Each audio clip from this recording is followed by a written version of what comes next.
Hi guys, welcome to Cricket Chat with Venkatesh. Women's premier లీగ్లో Baroda leg complete అయింది. Baroda leg చాలా ఇంట్రెస్టింగ్గా సాగింది. పర్టికులర్లీ ఫస్ట్ 2 మ్యాచెస్, మొత్తం 6 మ్యాచెస్ జరిగాయి ఇక్కడ. ఫస్ట్ 2 మ్యాచెస్ అయితే అదిరిపోయాయి. సో చాలా ఒకటి హై స్కోరింగ్ థ్రిల్లర్ అయితే, ఒకటి అంత హై స్కోరింగ్ కాకపోయినా లాస్ట్ బాల్ ఫినిష్ మనం చూసాం. సో అందులో దాంట్లో run outs, high drama. Second match that was really good. మిగతా మ్యాచ్లు కూడా అంత పోటాపోటీగా జరగకపోయినా, కాస్త వన్ సైడెడ్ అయినా కూడా కొన్ని మ్యాచ్లు, బట్ స్టిల్ ఆ ఇంట్రెస్ట్ అనేది మనం చూసాం. సో సమ్ వండర్ఫుల్ పర్ఫార్మెన్సెస్ కూడా చూసాం. బరోడా స్టేడియం కూడా బాగుంది. చిన్న సెంటర్ అయినప్పటికీ బ్యూటిఫుల్ స్టేడియం, క్రౌడ్ రెస్పాన్స్ బాగుంది. So first leg grand success అని చెప్పాలి. Now the band wagon moves to Bengaluru. బెంగళూరులో కూడా ఇదే రకంగా ఇదే ఇంట్రెస్టింగ్. తర్వాత లక్నో, లాస్ట్లో మళ్ళీ ముంబై బ్రబోన్ స్టేడియంలో అక్కడ మీకు ప్లే ఆఫ్ మ్యాచ్లు కూడా జరుగుతాయి. అండ్ ఫస్ట్ లెగ్లో ఎవరు మోస్ట్ ఇంప్రెసివ్ సైడ్ ఎవరు? Without doubt RCB. అంటే రికార్డ్ అలాగే చెప్తుంది. ఆడిన 2 మ్యాచ్లు గెలిచారు. నెట్ రన్ రేట్ కూడా వాళ్ళది అద్భుతంగా ఉంది. నెట్ రన్ రేట్ బాగుంది. ఫస్ట్ మ్యాచ్ అయితే ఒక పెద్ద స్కోరు రికార్డ్ చేశారు వాళ్ళు. సో పెద్ద స్కోరుని అవలీలుగా కాకపోయినా లాస్ట్కి వస్తే అవలీలుగా చేజ్ చేశారు. Because Richa Ghosh was so good. So వాళ్ళు చాలా ఇంప్రెసివ్. సెకండ్ మ్యాచ్లో అయితే చాలా ఆడుతూ గెలిచారు with Smriti Mandhana playing a beautiful innings. Unfortunate miss out 100, but she played beautifully. So వాళ్ళ టీమ్ చాలా ఇంప్రెసివ్గా స్టార్ట్ చేశారు, బీయింగ్ డిఫెండింగ్ ఛాంపియన్. సెకండ్ ప్లేస్లో ఉన్నారు Delhi Capitals. Last time runner up. Last time ఏంటి, ఫస్ట్ టైం కూడా వాళ్ళు రన్నరప్. వాళ్ళు ఆడిన 3 మ్యాచ్లో 2 మ్యాచ్లు గెలిచారు. సో 2 మ్యాచ్లు గెలిచారు, ఒక మ్యాచ్ ఓడిపోయారు. ఓకే, వాళ్ళ పర్ఫార్మెన్స్ కూడా బాగుంది. పర్టికులర్లీ వాళ్ళ కెప్టెన్ మెగ్లానీ కానీ, అలాగే Shafali Verma batted beautifully with wonderful strike rate. So ఇద్దరు ఓపెనర్స్, ఒక మంచి ఎక్స్పీరియన్స్డ్ అండ్ సాలిడ్ ఓపెనర్, మరొక ఏమంటారు explosive opener in Shafali is batting beautifully. Highest strike rate ఆమెకే ఉంది. ఆమెకి రిచా ఘోష్ హైయెస్ట్ ఉంది, సెకండ్ హైయెస్ట్ షఫాలికి ఉంది. So tournament has been off to a very good start. Quality of cricket is good except ఫీల్డింగ్లో కొన్ని క్యాచ్లు వదిలేశారు. ముఖ్యంగా Richa Ghosh was dropped on 0 the first match and she went on to play match winning now.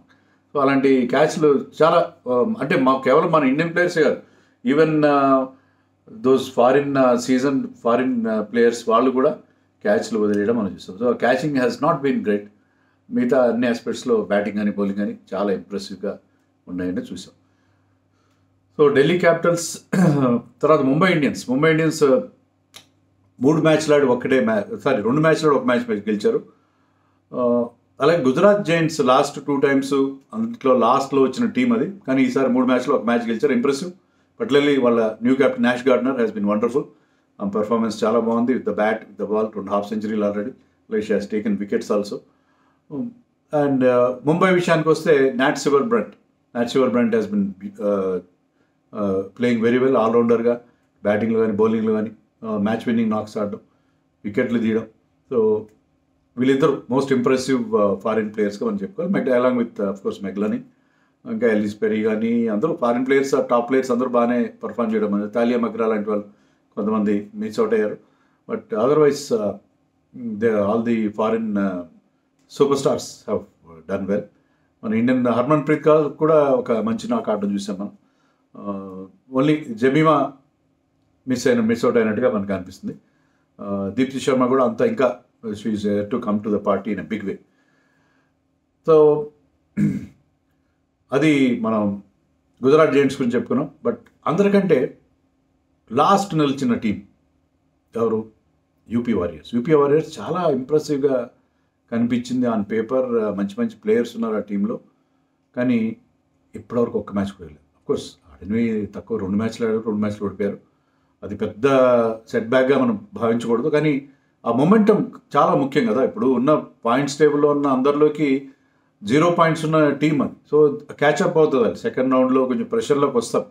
But we know they have got wonderful talent. So మరి వాళ్ళు second హాఫ్లో బెంగళూరులో పుంజుకుంటారని చూడాలి. అండ్ ఆర్సీబీకి అడ్వాంటేజ్ ఉంది, ఎందుకంటే బెంగళూరు వాళ్ళ హోమ్ గ్రౌండ్, అక్కడ హోమ్ సపోర్ట్ ఉంటుంది కాబట్టి వాళ్ళ అడ్వాంటేజ్ని ఫుల్గా యూటిలైజ్ చేసి మరిన్ని పాయింట్లు తమ ఖాతాలో వేసుకుని ప్లే ఆఫ్ బెర్త్ ఖాయం చేసుకునే పరిస్థితి వాళ్ళకు ఉంటుంది.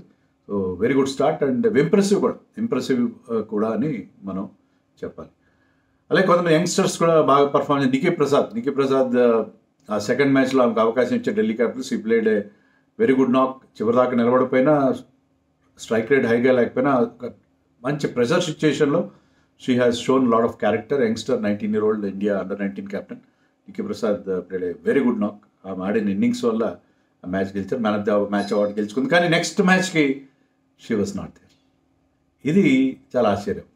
అదేంటి మ్యాన్ ఆఫ్ ద మ్యాచ్ అంత యంగ్స్టర్కి కంటే ఏంటంటే ఆమె ఎందుకు ఆడింది? ఎందుకంటే మ్యారిజన్ కాప్ లాంటి వాళ్ళు ఇంజర్డ్గా ఉన్నారు కాబట్టి ఫారిన్ ప్లేయర్స్ ఆమెకి అవకాశం వచ్చింది. ఎప్పుడైతే వాళ్ళు అవైలబుల్ అయ్యారో Niki Prasad had to make way for them. So అందుకని ఆమె నెక్స్ట్ మ్యాచ్లో లేదు.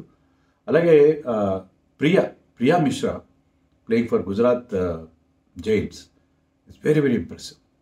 పర్టికులర్లీ వాళ్ళ సెకండ్ మ్యాచ్లో అనమాట బౌల్డ్ బ్యూటిఫుల్లీ. ఫస్ట్ మ్యాచ్లో రన్స్ అంటే వికెట్ లాగా, సెకండ్ మ్యాచ్లో she was the bowler who got them that win. So she's very very impressive. Just 20 years of age. చాలా ఇంప్రెసివ్గా తన క్యాంపెయిన్ స్టార్ట్ చేసిందని చెప్పాలి. సో ప్రియా మిశ్రా ఇప్పటివరకు course other bowlers like bowlers మంచి వికెట్లు తీసిన వాళ్ళు ఉన్నారు మన ఇండియా తరఫున. Renuka Singh always wicket taking ability, knack of wicket taking ఉంది ఆమె దగ్గర ఇప్పుడు. So Renuka Singh one of the top wicket takers. ఇప్పుడు ఆ వికెట్ టేకర్స్ లిస్ట్లో టాప్లో ఉంది రేణుకా విత్ 5 wickets. ఇంకా కొంతమంది 5 wickets వచ్చినాయి కానీ రేణుకా అంతకంటే ముందు. సో ఆర్సీబీకి బౌలింగ్లో కాస్త వీక్ అయింది అనుకున్నాం కానీ రేణుకా లాంటి వాళ్ళు ఆ లోటు లేకుండా చేస్తున్నారు. పర్టికులర్లీ సెకండ్ మ్యాచ్లో అది బౌలర్స్ వాళ్ళు చాలా తొందరగా రెస్ట్రిక్ట్ చేయడంతో they manage to win it with lot of balls to spare. దానివల్ల ఏంటంటే వాళ్ళకి నెట్ రన్ రేట్ కూడా చాలా ఇంప్రూవ్ అయింది. So first leg has been very very impressive. ముఖ్యంగా ఫస్ట్ 2 matches చూసిన వాళ్ళందరూ తర్వాత ఎవరిని కలిపినా కూడా అదే మాట్లాడుకున్నారు, బాగా ఆడుతున్నారు. తర్వాత ఈవినింగ్ నేను ఒక ఫ్రెండ్ ఇంటికి వెళ్తే కూడా they're all watching women's matches. So IPL ఎంత ఇంట్రెస్ట్గా చూస్తున్నారు, ఈ మ్యాచ్ అంత కాకపోయినా చాలా ఇంట్రెస్ట్గా అందరూ ఫాలో అవుతున్నారు. సో ఉమెన్స్ లీగ్కి మంచి ఊపు వచ్చింది బ్రహ్మాండంగా. అందరికీ పాపులారిటీ కూడా వస్తున్నట్టుగా ఉంది. ముఖ్యంగా చాలామంది ప్లేయర్స్, ఫారిన్ ప్లేయర్స్ కూడా అందరూ ఐడెంటిఫై చేయగలుగుతున్నారు కాబట్టి ఐ థింక్ పోను మరింత పాపులర్గా, మరింత జనరంజకంగా మారుతుందని చెప్పి మనం ఎక్స్పెక్ట్ చేసాం.